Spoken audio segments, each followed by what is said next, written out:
I'm motivated by fear.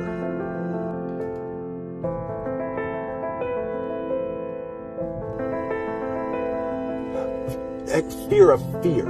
I hate being scared to do something. It's very simple. This is what I believe, and I'm willing to die for it. Period. You can't be scared to die for the truth. The truth is the only thing that's ever going to be constant.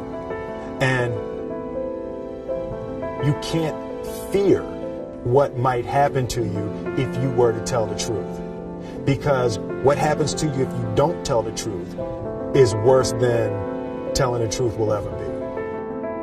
The first step before anybody else in the world believes it is you have to believe it.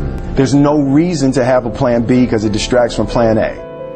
And I think psychologically, the advantage that gives me over a lot of people that I have been in competition with in different situations is it's difficult to take the first step when you look how big the task is.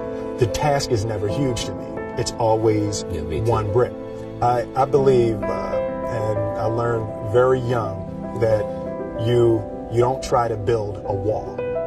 You don't set out to build a wall. You don't say, I'm going to build the biggest, baddest, greatest wall that's ever been built. You don't start there. You say, I'm going to lay this brick as perfectly as a brick can be laid. There will not be one brick on the face of the earth that's going to be laid better than this brick that I'm going to lay in this next 10 minutes. And you do that every single day, and soon you have a wall. I've never really viewed myself as particularly talented. Where I excel is ridiculous, sickening work ethic. You know, while the other guy's sleeping, I'm working. While the other guy's eating, I'm working. The separation of talent and skill is one of the greatest misunderstood concepts for people who are trying to excel, who have dreams that want to do things. Talent you have naturally. Skill is only developed by hours and hours and hours of beating on your craft. I always knew that I could work hard enough. There wasn't an issue with discipline, or there wasn't an issue with the ability to sacrifice or the willingness to sacrifice. There's no easy way around it. No matter how talented you are, your talent is going to fail you if you're not skilled. You know, if you don't study, if you don't work really hard and dedicate yourself to being better every single day. This one year, my father had his shop, and he decided for whatever reason that he wanted a new wall on the front of his shop. So he tore down probably about 16 feet high and probably about 30 feet long. He just completely tore the wall down, and my brother and I had to dig a 6-foot hole. For the foundation. We would mix in the concrete by hand. A year and a half. We were building this wall for a year and a half. Every day after school, we were coming, mixing concrete, putting it in the hole, doing it. And it was just myself and my little brother. And I remember standing back, looking at that wall, saying, there's going to be a hole here forever.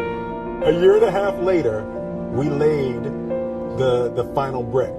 And my father stood back with my brother and I know he planned this. He says he didn't, but I know he had been planning this and writing this for his for the past 2 years. But we stood back, we looked at the wall, and he looked at me and my brother and said, well, don't y'all never tell me that you can't do something, and walked into the shop. As a child, my parents always told me you could be whatever you want to be, you could do whatever you want to do.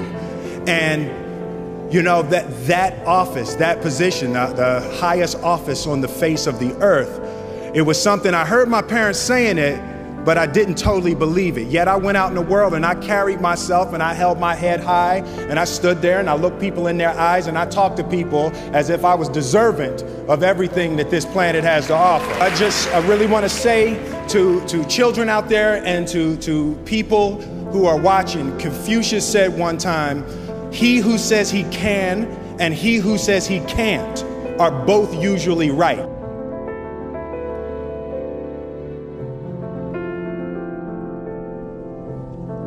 Having the opportunity to study greatness. Anytime you have that opportunity, there are certain intricacies that will make clear who you are. It becomes that much more clear who you are. The definition of who I am is very clear to me, and it also redefines who I want to be.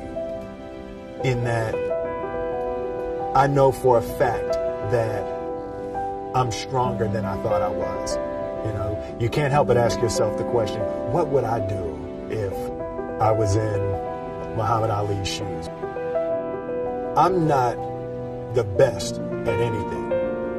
You know what I mean? Eddie Murphy is funnier than I'll ever be. Denzel is more powerful than I'll ever be. I think that my strength is I can do everything well.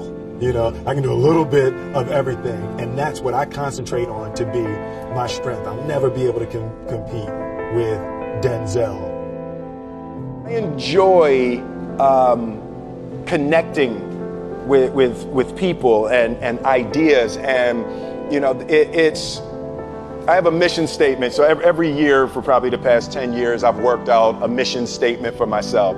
And for the last few years, the mission statement has stayed the same, and it's been improve lives, right? So when I go into something, I'm looking for how the quality of this piece could potentially improve lives. But it's all along the way. It's when you make the movie and how you're interacting with people in the process. And the concept of improving lives runs through the center of everything I do. And then I realized that the way to improve lives is to continually improve yourself, right? So with that, every morning when I get out of the bed, I haven't fixed everything in the world yet, so there's always something to do. I want my life, I want my work, my family, I want it to mean something. If you are not making someone else's life better, then you're wasting your time.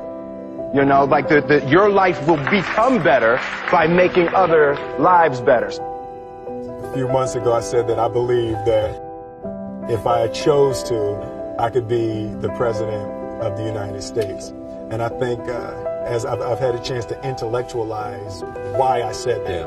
Yeah. And I think that there's a certain delusional quality that all successful people have to have. You have to believe that something different than what has happened for the last 50 million years of history. You have to believe that something different can happen. The one thing that I truly tried to communicate in the interpretation of Ali is the complex simplicity of greatness. And how greatness is not this wonderful, esoteric, elusive, God-like feature that only the special among us will ever taste. You know, it's something that truly exists in all of us. Loss is bound to joy. Like pain and suffering are bound to joy. The being able to survive something is actually a big part of being able to find that next wave of joy. You appreciate smaller things. I hated being scared, that I didn't want to even take the meeting. I just hated that being scared to do something. And I think what developed in my early days was the attitude that I started attacking things that I was scared of.